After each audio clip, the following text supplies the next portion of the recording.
Business economics के class के क्रम को आगे बढ़ाते हुए आज की इस क्लास में हम आपको बताने जा रहे हैं समष्टिगत अर्थशास्त्र। इसके पहले वाली क्लास में मैंने आपको व्यष्टिगत अर्थशास्त्र के बारे में बताया था। व्यष्टिगत अर्थशास्त्र को इंग्लिश में माइक्रो इकोनॉमी कहते हैं। इसके पहले वाली क्लास जो थी माइक्रो इकोनॉमी, जिसमें किसी एक व्यक्ति पर, किसी एक फर्म पर, किसी एक वस्तु पर, किसी एक संस्था पर हम लोग अध्ययन करते थे उसकी इकोनॉमिकल कंडीशन के लिए। अब आगे बढ़ते हुए जब हम पहुंचे तो अगला मिला हमें समष्टिगत अर्थशास्त्र। आपके पेपर में जरूर आता है।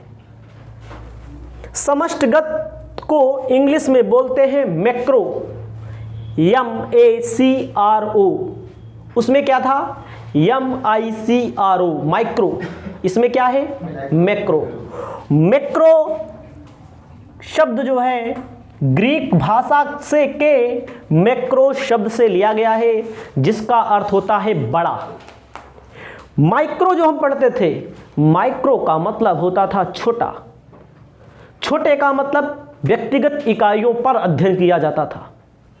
और मैक्रो में क्या होगा? समष्टिगत में बड़ी इकाइयों का अध्ययन किया जाएगा।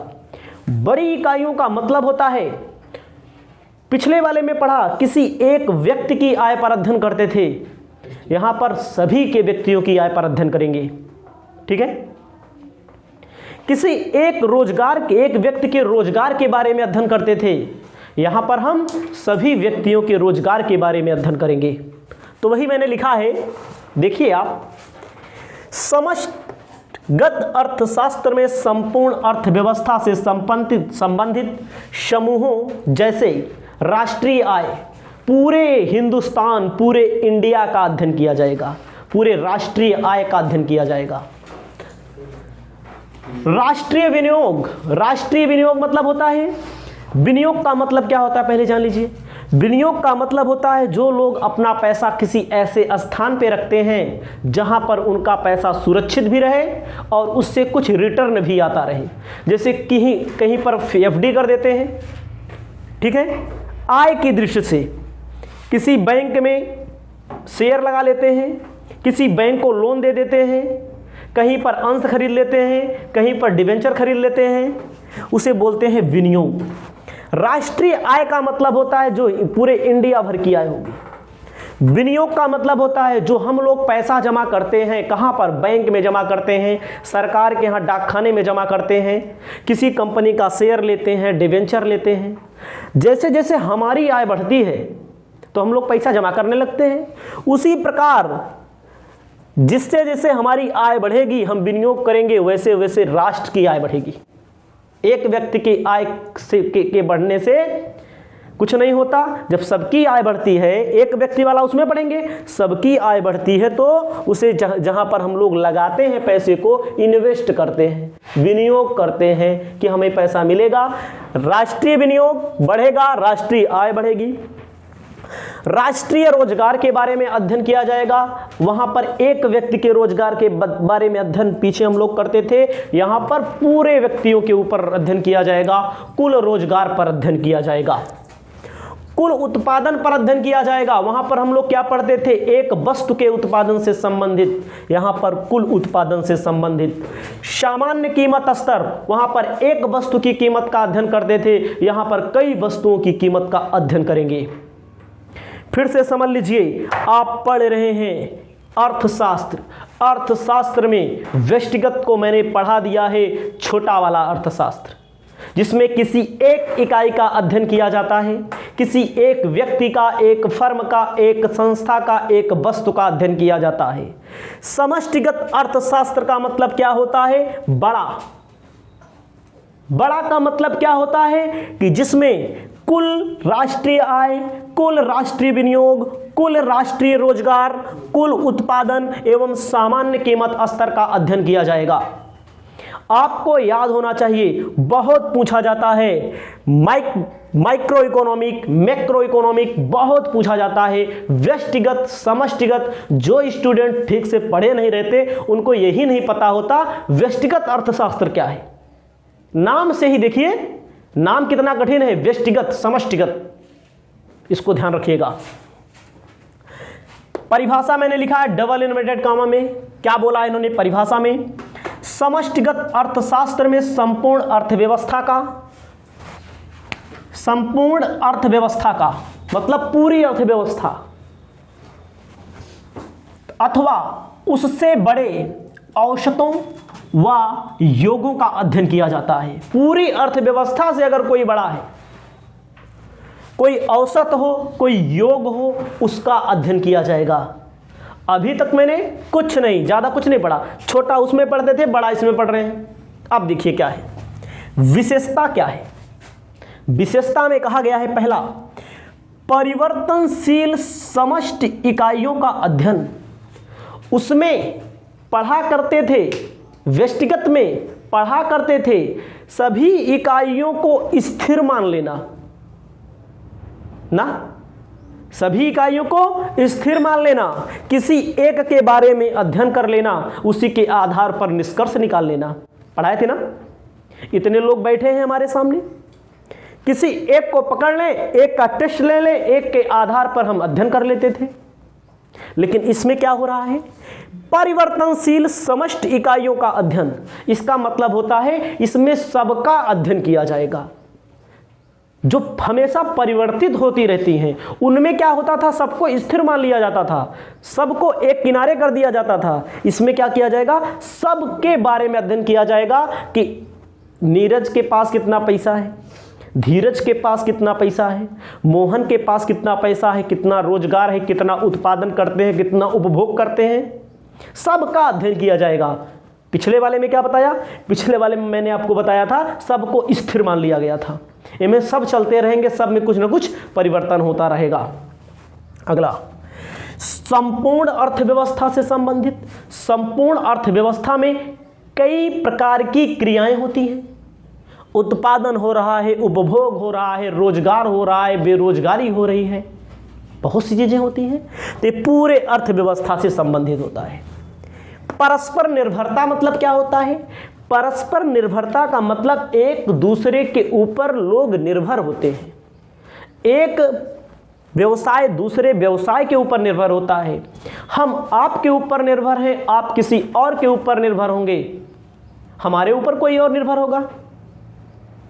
परस्पर निर्भरता मतलब हम लोग इसमें इस बात का अध्ययन करेंगे कि एक दूसरे से संबंधित निर्भर रहना।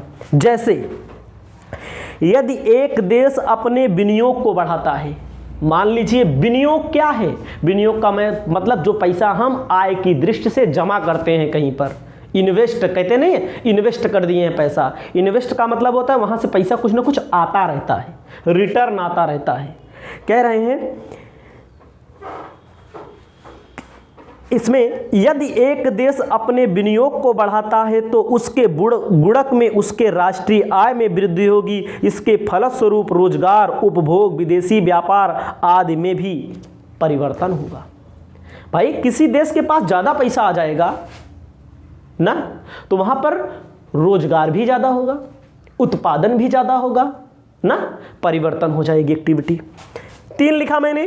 पहला, परिवर्तनशील समष्टिगत इकाइयों का अध्ययन। इसमें क्या होगा? उत्पादन से, उपभोक्ता से हमेशा परिवर्तन होता रहेगा, किसी को स्थिर नहीं माना जाएगा इसमें।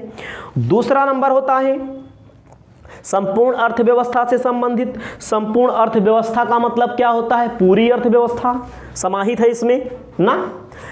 परस्पर निर्भरता का मतलब एक व्यक्ति दूसरे व्यक्ति पर निर्भर है, एक डिपार्टमेंट दूसरे डिपार्टमेंट पर निर्भर है।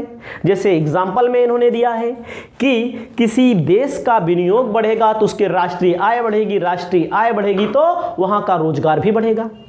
अपने ऊपर वहाँ पर हम अकेले निर्भर रहते थे ना, वहाँ पर हम अकेले निर्भर रहते थे, यहाँ पर पूरा का पूरा सिस्टम चलेगा, पूरा सिस्टम चलेगा। अगला है समष्टिगत अर्थशास्त्र की विशेष सामग्री क्या है? समष्टिगत अर्थशास्त्र की विशेषगत सामग्री क्या है? ये मैं कह रहा है, पहला आय, उत्पादन तथा रोजगार का सिद्धांत। आय, उत्पादन तथा रोजगार के सिद्धांत का मतलब इन्होंने क्या लिखा है? इस सिद्धांत के अंतर्गत उपभोग क्रिया व विनियोग क्रिया के सिद्धांत आते हैं। व्यापार चक्र का भी सिद्धांत इसी में शामिल किया जाता है। ध्यान दीजिएगा, आप पढ़ रहे हैं समष्टिगत अर्थशास्त्र की विशेष सामग्री। इसमें क्या होता है? आय के हिसाब से उत्पादन होता है, रोजगार का सिद्धांत लागू होता है। आय बढ़ेगी तो रोजगार भी बढ़ेगा ना। अगला, सामान्य कीमत स्तर का सिद्धांत। सामान्य कीमत स्तर के सिद्धांत का मतलब होता है कि समष्टिगत अर्थशास्त्र में आर्थिक विकास, प्रति व्यक्ति वास्तविक आय होने वाली वृद्धि से संबंधित समस्याओं का अध्ययन किया जाता है। अल्प विकसित अर्थव्यवस्था के आर्थिक विकास का अध्ययन किया जाता है। सरकार की राजस्व तथा मौद्रिक नीतियों का अध्ययन किया जाता है। आर्थिक, इसमें क्या है? सामान्य कीमत स्तर ना। सामान्य कीमत स्तर में कीमतों में होने वाली, मैंने ये वाला पढ़ दिया, कीमतों में होने वाली वृद्धि व कमी का अध्ययन किया जाएगा। मैंने पहले में बताया, आय तथा उत्पादन तथा रोजगार का अध्ययन किया जाएगा। दूसरा, सामान्य कीमत स्तर का सिद्धांत, किसी भी वस्तु का दाम क्यों बढ़ रहा है ना, क्यों घट रहा है, पूरे का अध्ययन किया जाएगा, किसी एक का अध्ययन नहीं किया जाएगा। जो मार्केट में कई प्रकार की वस्तुएं हैं, कई प्रकार के उत्पाद हैं, उस पूरे का अध्ययन किया जाएगा। तीसरा, आर्थिक विकास का अध्ययन किया जाएगा। आर्थिक विकास का मतलब क्या होता है? यदि किसी व्यक्ति की आय बढ़ रही है तो उसको तो अध्ययन करेंगे, लेकिन और व्यक्तियों को की आय बढ़ रही है तो उसका भी अध्ययन करेंगे। आर्थिक विकास मतलब सबका अध्ययन किया जाएगा, सबके आर्थिक वृद्धि। आर्थिक मतलब आमदनी में वृद्धि, कमाई में वृद्धि। ठीक है। वितरण का समष्टिगत सिद्धांत क्या है? वितरण के समष्टिगत सिद्धांत का मतलब होता है जो हमारे पास साधन है उसको वितरित कैसे किया जाए, जो हमारे पास प्रोडक्ट तैयार हो रहा है उसको लोगों तक पहुंचाया कैसे जाए। इसमें कहा क्या गया है, इसको भी समझ लीजिए। समष्टिगत अर्थशास्त्र के अंतर्गत अर्थव्यवस्था के वितरण से संबंधित अध्ययन किया जाता है। इस सिद्धांत से ज्ञात होता है राष्ट्रीय आय में उत्पादन के विभिन्न साधनों का हिस्सा किस प्रकार निर्धारित होगा, अर्थात मजदूरों को कितना भाग प्राप्त होगा, उद्यमियों और पूंजीपतियों को कितना भाग प्राप्त होगा। इसका संबंध आय असमान वितरण से भी है। ध्यान दीजिएगा, वितरण का सिद्धांत, जो लोग व्यवसाय में काम करते हैं, जो लोग मजदूरी करते हैं, उन लोग को कितना मिलेगा, उद्यमी को कितना मिलेगा। उद्यमी का मतलब होता है उद्योगपति को कितना मिलेगा, निर्माता को कितना मिलेगा, इस बात का अध्ययन किया जाएगा। फिर से समझ लीजिए, आय, उत्पादन तथा रोजगार का सिद्धांत, जो आय आ रही है, जो आप पूरे अर्थव्यवस्था की आय, पूरे अर्थव्यवस्था का रोजगार का अध्ययन किया जाएगा। सामान्य कीमत स्तर, किसी भी कीमत में, किसी भी वस्तु की कीमत में, किसी एक नहीं कई वस्तुओं को कीमत में जो वृद्धि होती है उसका अध्ययन किया जाएगा। आर्थिक विकास का सिद्धांत, आर्थिक विकास का मतलब होता है लोगों की आय कितना बढ़ रही है, कितना विकसित हो रहे हैं, उसका अध्ययन किया जाएगा। वितरण का सिद्धांत का मतलब होता है कोई चीज बांटना होता है तो किसको किसको कितना भाग दिया जाए। जो राष्ट्रीय आय होती है किसी भी देश की, उसमें कई तरह के, कई प्रकार के खर्च होते हैं, कई जगह उसको आवंटित किया जाता है, उसको कैसे बांटा जाए इसका अध्ययन किया जाएगा। ठीक है। समष्टिगत अर्थशास्त्र का महत्व क्या है? समष्टिगत अर्थशास्त्र का महत्व है पहला, जटिल अर्थव्यवस्था के अध्ययन के लिए आवश्यक, मतलब कि जटिल अर्थव्यवस्था जो है, जो कठिन अर्थव्यवस्था है, वहां पर यह लागू होता है, आसान अर्थव्यवस्था में नहीं, किसी एक व्यक्ति की अर्थव्यवस्था में नहीं। जटिल का मतलब जहां पर कई लोगों को मिलाकर अर्थव्यवस्था बनती है, अर्थव्यवस्था होती है, आर्थिक स्थिति होती है, वहां पर अध्ययन किया जाएगा। जटिल में, जटिल का मतलब एक व्यक्ति का करना है तो सरल है, व्यक्तिगत वाले में कर देंगे। समष्टिगत में क्या किया जाएगा? सबका। आर्थिक नीति के निर्धारण में महत्व। आर्थिक नीति के निर्धारण में महत्व का मतलब क्या होता है? आर्थिक नीति के निर्धारण में महत्व का मतलब इसमें सामुदायिक का मतलब होता है सबके लिए कोई नीति बनाई जाए। अर्थव्यवस्था में सबके लिए कोई नियम बनाया जाए, उसे कहते हैं आर्थिक नीति के निर्धारण में महत्व। कहा इन्होंने सामान्य आर्थिक विश्लेषण की सहायता से उचित आर्थिक नीतियों को बनाने में सहायता मिलती है। इसके अंतर्गत सरकार एक व्यक्ति के लिए ना होकर सभी व्यक्तियों के लिए नीति बनाती है। पहला मैंने बताया जटिल, मतलब एक का अध्ययन नहीं करना है, सबका अध्ययन करना है, ठीक है। दूसरा मैंने बताया आर्थिक नीति के निर्धारण। आर्थिक नीति का निर्धारण एक व्यक्ति से संबंधित नहीं होगा, सरकार सबके लिए नीति बनाती है, सबके लिए अर्थव्यवस्था से संबंधित नियम बनते हैं। अगला है आर्थिक विकास का अध्ययन।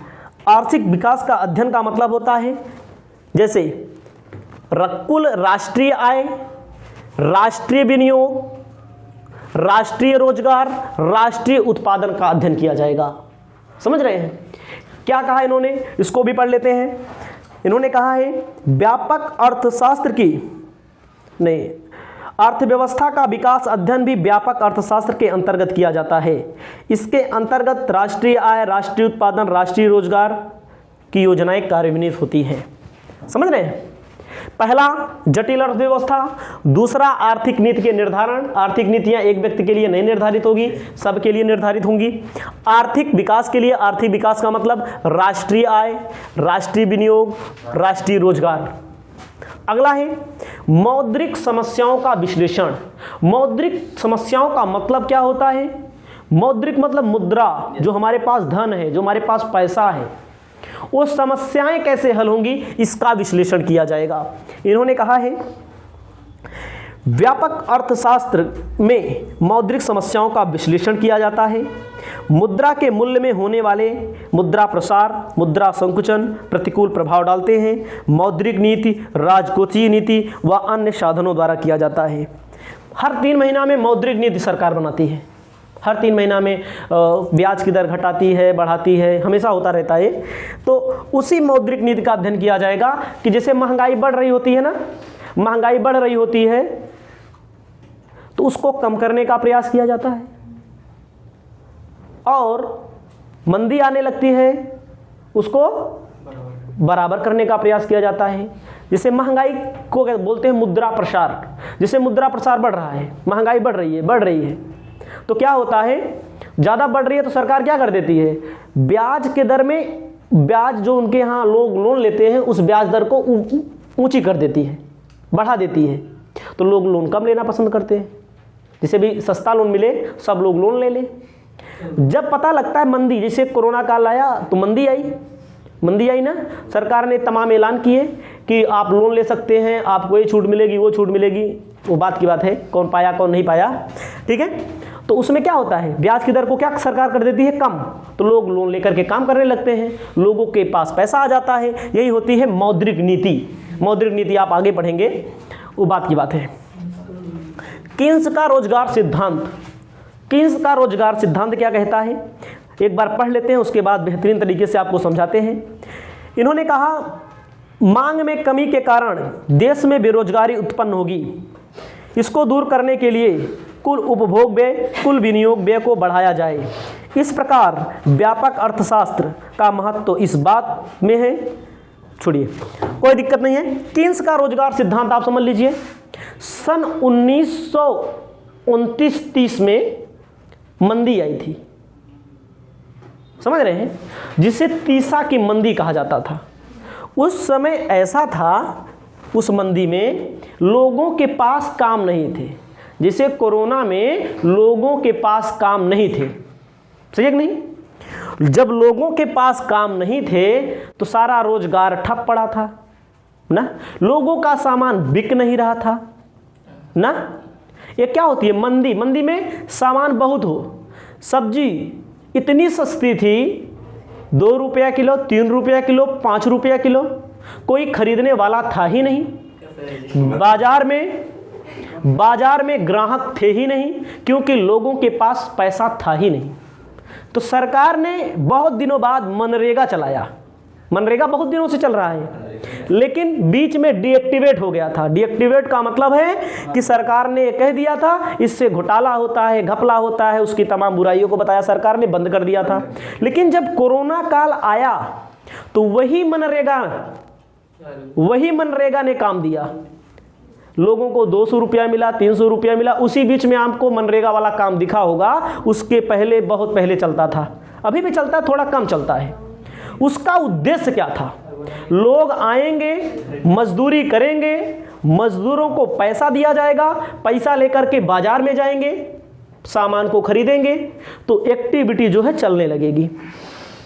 जब 1930 में मंदी आई तो लोगों के पास काम नहीं था, तो कीन्स ने कहा सुबह मजदूरों को बुलाइए, गड्ढे खुदवाइए और उस गड्ढे को फिर से बंद कर दिया जाए। जब फिर से बंद कर दिया जाए, खुदवाने के लिए पैसा दिया जाएगा, उसको बंद करने के लिए पैसा दिया जाएगा, लोगों के जेब में पैसा आएगा, पैसा बाजार में लेकर जाएंगे, खर्चा करेंगे, फिर एक्टिविटी चलने लगेगी। यही है कीन्स का सिद्धांत। अगला है व्यष्टिगत अर्थशास्त्र के अध्ययन के लिए उपयोगी। देखो, पढ़ रहे हैं समष्टिगत, आ गया व्यष्टिगत। व्यष्टिगत अर्थशास्त्र का जब सही से अध्ययन करना हो तो अब आपको क्या करना पड़ेगा? समष्टिगत अर्थशास्त्र का अध्ययन करना पड़ेगा। समष्टिगत में सब आते हैं, सबका अध्ययन कर लिया जाएगा, व्यष्टिगत में किसी एक का अध्ययन किया जाता था। अब आपको ध्यान देना है व्यापक विरोधाभासों को समझना। अगर व्यष्टिगत अर्थशास्त्र से संबंधित, समष्टिगत अर्थशास्त्र से संबंधित विरोधाभास भी होते हैं। कोई गुण है समष्टिगत में, कोई गुण है तो बहुत से दोष भी होंगे। दोष और गुणों को अच्छी तरह से समझना।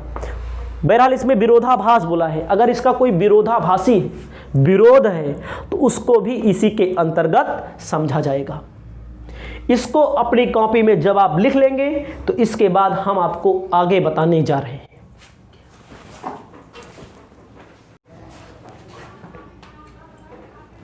बिजनेस इकोनॉमिक्स के क्लास के क्रम को आगे बढ़ाते हुए अब हम आपके लिए लेकर आए हैं व्यष्टिगत समष्टिगत अर्थशास्त्र से संबंधित महत्वपूर्ण बहुविकल्पीय प्रश्न। आपके सामने मैंने 8 प्रश्न लिखे हैं। इसके बाद भी मैं और प्रश्न बताऊंगा, लेकिन अभी सिर्फ 8 प्रश्न बता रहा हूं। आपको ध्यान देना है। पहला, व्यष्टिगत अर्थशास्त्र को कहा जाता है, व्यष्टिगत अर्थशास्त्र को कहा जाता है कीमत सिद्धांत, उपभोक्ता सिद्धांत, वितरण सिद्धांत, उपर्युक्त में से कोई नहीं। किसी एक वस्तु की कीमत को तय किया जाता था। मैंने एग्जाम्पल बताया था, गेहूं की कीमत, चावल की कीमत, घी की कीमत। इसीलिए इसे क्या कहा जाएगा? कीमत सिद्धांत। आपका ऑप्शन सही होगा। ठीक है, अब आपको आगे ध्यान देना है। व्यष्टिगत अर्थशास्त्र का सिद्धांत है, व्यष्टिगत मतलब छोटा वाला अर्थशास्त्र ना, जिसमें विशिष्ट इकाइयों का अध्ययन किया जाता था किसी एक के। आर्थिक विकास से, आय व रोजगार से, साधनों के आवंटन की कुशलता से, उपर्युक्त में से कोई नहीं। आपको समष्टिगत वाले में साधनों की आवंटन की कुशलता मिला था कि नहीं मिला था? नहीं मिला था। व्यष्टिगत वाले में साधनों का आवंटन कैसे किया जाए, जो हमारे पास साधन है, सीमित साधन को ना। अगला है, एक उद्योग का विश्लेषण किसमें होगा? व्यष्टिगत में होगा कि समष्टिगत में होगा? एक उद्योग का व्यष्टिगत में, अनेकों का समष्टिगत में। ठीक है, ए नंबर सही होगा। समष्टिगत अर्थशास्त्र का अध्ययन करता है, समष्टिगत अर्थशास्त्र अध्ययन करता है अर्थव्यवस्था में रोजगार का स्तर, वस्तुओं की पूर्ति का नियम, स्कूटरों की मांग की लोच, हापुड़ की मंडियों में गेहूं की कीमत। समझिए पहले, समष्टिगत मतलब होता है बड़ा, बड़ा मतलब पूरी अर्थव्यवस्था। ये सब इकलौता है, ये सब क्या है? इकलौता है, अकेला है। तो इसमें क्या सही होगा? ए सही होगा। अगला है सामान्य कीमत स्तर का अध्ययन किया जाता है। सामान्य कीमत स्तर का अध्ययन किसके अंतर्गत किया जाता है? व्यष्टिगत में, समष्टिगत में, उपरोक्त में से नहीं, उपरोक्त में दोनों। आपको समष्टिगत में मिला था सामान्य कीमत स्तर, समझ रहे हैं? किस में मिला था? समष्टिगत में। तो आपका आंसर समष्टिगत होगा। अगला, समष्टिगत अर्थशास्त्र की देन किसकी है? आपको मैंने ये चीज नहीं बताया है, इसको आपको याद करना पड़ेगा। क्वीने की, क्वीने है, क्वीने की देन है, ठीक है। अगला आपको ध्यान देना है, समष्टिगत अर्थशास्त्र का संबंध है राष्ट्रीय उत्पादन, राष्ट्रीय सामान्य कीमत स्तर, आय से वृद्धि, आय में वृद्धि, उपरोक्त सभी। अगला है, निम्न में कौन सी समष्टिगत अर्थशास्त्र की मान्यता है? समष्टिगत अर्थशास्त्र की मान्यता सामान्य नहीं, पूर्ण रोजगार नहीं है, अन्य बातें समान रहने पर नहीं है, निश्चित नहीं है। इसमें आंसर जो दिया है, आंसर दिया है अल्पकाल।